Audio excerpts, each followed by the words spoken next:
काला साया। यूं तो बनारस घाट अपनी खूबसूरती के लिए बहुत प्रचलित है, पर घाट के किनारे कई राज लिए बैठे हैं। ये कहानी शुरू होती है बनारस के घाट के पास बने ममता निवास से, जहाँ प्रिया लाल जोड़े में ममता के घर उसकी बहू बनकर आती है।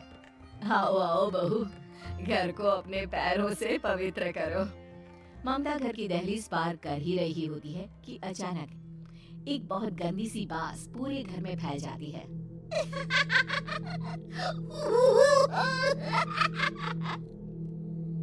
ये बदबू और ये आवाजें, ये कौन हंस रहा है माँ?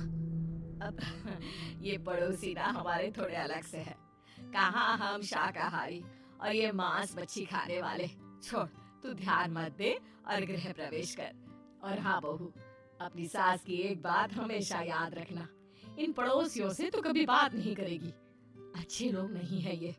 अपनी सास की ये बात मानेगी ना बेटा?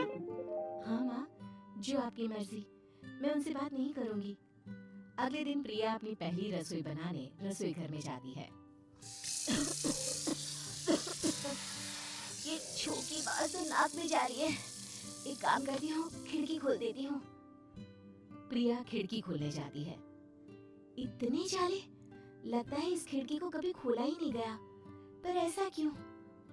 ओह, नॉन वेज की स्मेल आती होगी ना। 2 मिनट के लिए खोल लेती हूँ, फिर बंद कर दूंगी। प्रिया खिड़की खोलती है। खिड़की खोलते ही उसकी नजर सामने वाले घर की खिड़की पर पड़ती है, जहाँ एक लड़की खड़ी होती है, हाथों में मेहंदी, लाल रंग की साड़ी, बिल्कुल सजी धजी, मानो प्रिया की तरह ही वो भी नई नवेली बहू हो। वो प्रिया को देखकर मुस्कुराती है। हे भगवान, माँ ने तो इनसे बात करने को मना किया था। प्रिया फौरन ही खिड़की बंद कर देती है और तवे पर चढ़े रोटी की ओर देखने लगती है, पर वहाँ रोटी न होकर मछली पड़ी होती है। ये क्या? पहली ही रसोई में इतनी बड़ी गलती! हे भगवान, अब मैं क्या करूं? प्रिया बहुत डर जाती है और फौरन रसोई की सफाई करने और फिर सभी के लिए खाना बनाने लग जाती है। जब वो सबको खाना परोसती है, सब तो ठीक है, मैं बेकार में चिंता कर रही थी। हे भगवान, ऐसे ही बस अपनी कृपा बनाए रखना। रात के वक्त जब सब सो रहे होते हैं, तब प्रिया को पायल की आवाज सुनाई देती है, जिससे उसकी आंख खुल जाती है। ये पायल की आवाज कहाँ से आ रही है? प्रिया उठकर उस आवाज के पीछे छत की सीढ़ियों तक जाती है। तभी उसे बच्चे के रोने की आवाज आती है। प्रिया छत पर जाती है तो क्या देखती है? वही लाल साड़ी वाली लड़की अपनी गोद में एक नवजात बच्चे को घुमा घुमा कर सुला रही है। तभी प्रिया की नजर उसके पेट पर पड़ती है। ओह गॉड, ये तो प्रेग्नेंट भी है। सुनिए, बच्चा सो नहीं रहा है क्या? मैं कुछ मदद करूं? नहीं नहीं, आपके घर वालों को अच्छा नहीं लगेगा, मैं संभाल लूंगी। स्नेहा की गोद से बच्चा हाथ मारकर प्रिया की गोद में आने को छटपटाने लगता है।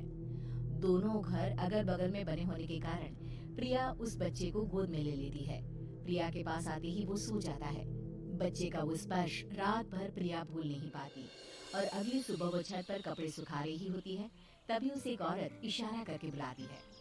स्नेहा कह रही थी बाबू तुम्हारी गोद में आते ही सो गया। मैं गौरी, स्नेहा की माँ हूँ। बहू, घर आना, बाबू को खिला भी लेना। शाम को जब घर पर कोई नहीं रहता, बच्चे से मिलने के लिए प्रिया छिपकर अपनी पड़ोसन के घर चली जाती है और कुछ देर बच्चे को खिलाकर वापस लौट आती है। इसके कुछ दिन बाद ही प्रिया को पता चलता है कि वो माँ बनने वाली है। ममता की खुशी का ठिकाना नहीं रहता।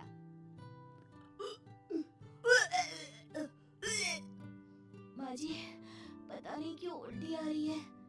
प्रिया भागती हुई वॉशरूम में जाती है तो हरे और लाल रंग की उल्टी करती है। उस उल्टी में से कीड़े निकलते हैं। ये क्या? खून और ये कीड़े! माँ! माँ! प्रिया की आवाज सुनकर ममता दौड़ कर आती है, पर बेसिन में कुछ नहीं होता। प्रिया हक्की बक्की रह जाती है। ये सब क्या हो रहा है? प्रिया घबरा जाती है और अपने कमरे में जाकर सो जाती है। डर के कारण वो इतनी थक जाती है कि उसकी आंख लग जाती है। तब उसे ऐसा लगता है उसके पेट पर मानो कोई बैठा हुआ हो। कौन हो? प्रिया के पेट पर एक 5 महीने की बच्ची बैठी हुई थी, जो बुरी तरह जली हुई थी। माँ, तुम ही मुझे लाई ना अपने पेट में। मैं तुम्हारी माँ नहीं हूँ। कौन हो तुम? माँ, देखो मैं चल गई बुरी तरह से। 6 महीने पेट में रहने को भी मुझे नहीं मिला। सहला दो ना माँ। बचाओ! बचाओ! माँ!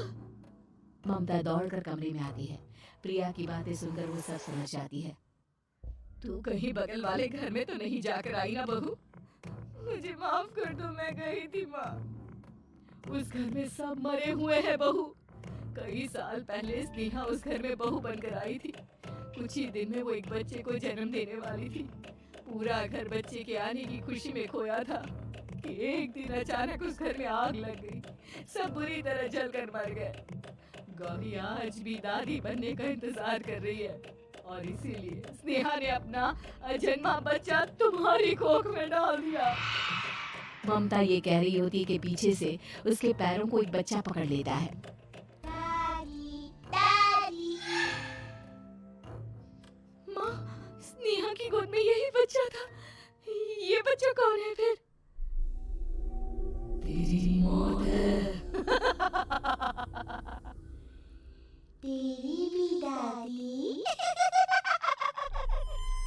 जिस चीज का ममता को डर था वही हो गया। ममता निवास के ऊपर मौत ने चादर बिछा दी थी। प्रिया का पेट ऐसे बढ़ जाता है मानो 9 महीने का हो। 2 हाथ उसके पेट से बाहर निकलते हैं। बहू, संतोष को फोन कर, किसी पंडित जी को बुला बहू। प्रिया का पति भागता हुआ घर आता है। ये तो होना ही था माँ। तेरा बाप तेरे सामने आ गया तो तू सह नहीं पा रही है। स्नेहा घर में आग लगी नहीं थी, माँ ने लगाई थी, प्रॉपर्टी की लालच में। और वो बच्चा मेरी पहली पत्नी का बच्चा है, मेरा बेटा, जो कि उस आग की चपेट का शिकार हो गया था। मैंने तुमसे ये सब माँ के कहने पर छुपाया था। मुझे माफ कर दो प्रिया। तुम अगर चाहो तो यहाँ से जा सकती हो। मैं तुम्हें किसी भी बंधन में रखना नहीं चाहता। मेरी शादी हुई है आपसे, मैं आपको छोड़ नहीं सकती, पर उससे पहले हमें स्नेहा, उसकी माँ और बच्चे की आत्मा की शांति करवानी होगी।